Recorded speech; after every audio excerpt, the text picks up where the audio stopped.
جب مصنوعی ذہانت یعنی اے آئی سے کہا گیا کہ قرآن کریم جیسی ایک سورت تحریر کر کے دکھاؤ تو اس نے ایسا جواب دیا کہ دنیا بھر کے اہل علم اور سائنسداں بھی حیرت زدہ رہ گئے۔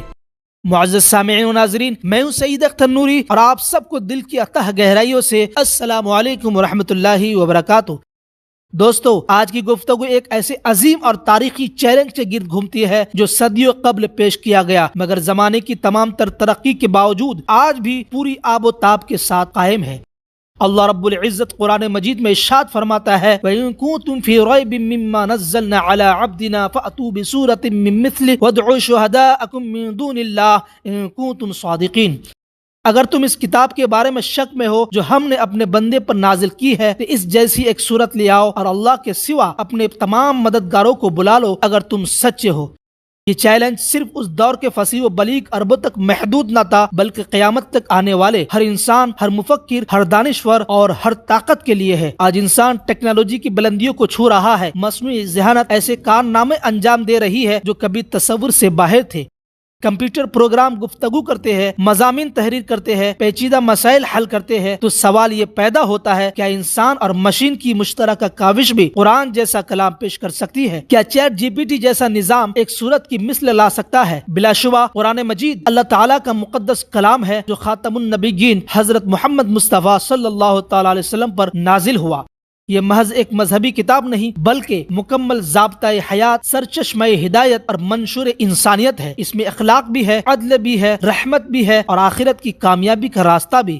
اہل ایمان کا عقیدہ ہے کہ قرآن کی حفاظت خود اللہ تعالیٰ نے اپنے ذمے لی ہے اور قیامت تک اس میں کسی قسم کی تحریف ممکن نہیں۔ اس کا ہر لفظ معنویت سے لبریز، حکمت سے معمور اور تاثیر سے بھرپور ہے۔ جب انسان اسے شعور کے ساتھ پڑھتا ہے تو محسوس کرتا ہے گویا یہ براہ راست دل سے ہم کلام ہے۔ جب جدید مصنوعی ذہانت سے مطالبہ کیا گیا کہ وہ قرآن جیسی ایک صورت پیش کرے تو اس نے صاف الفاظ میں اعتراف کیا کہ یہ اس کے بس کی بات نہیں۔ قرآن کا اسلوب، اس کی بلاغت، اس کی معنوی گہرائی اور اس کی روحانی تاثیر منفرد اور بے مثال ہے۔ یہ سمجھنا ضروری ہے کہ مصنوعی ذہانت انسانی فراہم کردہ معلومات پر کام کرتی ہے، وہ الفاظ کو ترتیب دے سکتی ہے، انداز کی نقل کر سکتی ہے، مگر وحی کی نورانیت، الہامی شان اور قلبی تاثیر پیدا نہیں کر سکتی۔ دوستو، 14 صدیاں گزر چکی ہے، بڑے بڑے خطیب، ادیب، فلاسفر اور مفکر آئے اور گزر گئے مگر کوئی اس چیلنج کا جواب نہ دے سکا۔ یہ حقیقت خود اس امر کی روشن دلیل ہے کہ قرآن انسانی کاوش نہیں بلکہ ربانی کلام ہے۔ سورۃ المؤمنون کی آیات 12-14 میں ارشاد ہوتا ہے وَلَقَدْ خَلَقْنَا الْإِنسَانَ مِنْ صُلَالَةٍ مِّن طِينٍ ثُمَّ جَعَلْنَاهُ نُطْفَةً فِي قَرَارٍ مَّكِينٍ ثُمَّ خَلَقْنَا النُّطْفَةَ عَلَقَةً فَخَلَقْنَا الْعَلَقَةَ مُضْغَةً فَخَلَقْنَا الْمُضْغَةَ عِظَامًا فَكَسَوْنَا الْعِظَامَ لَحْمًا ثُمَّ انشأناه خلقا آخر فتبارک اللہ احسن الخالقین۔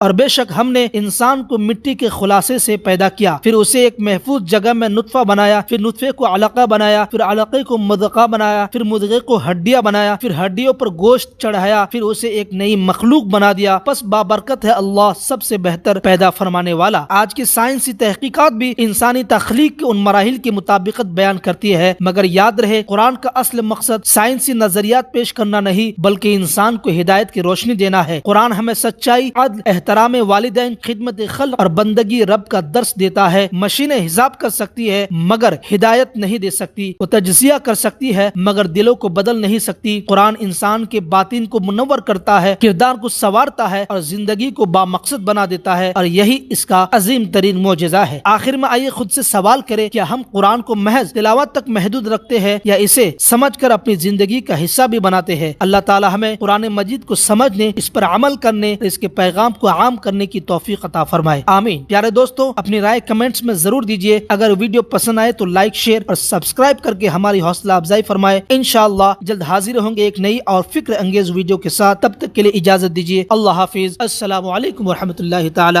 وبرکاتہ۔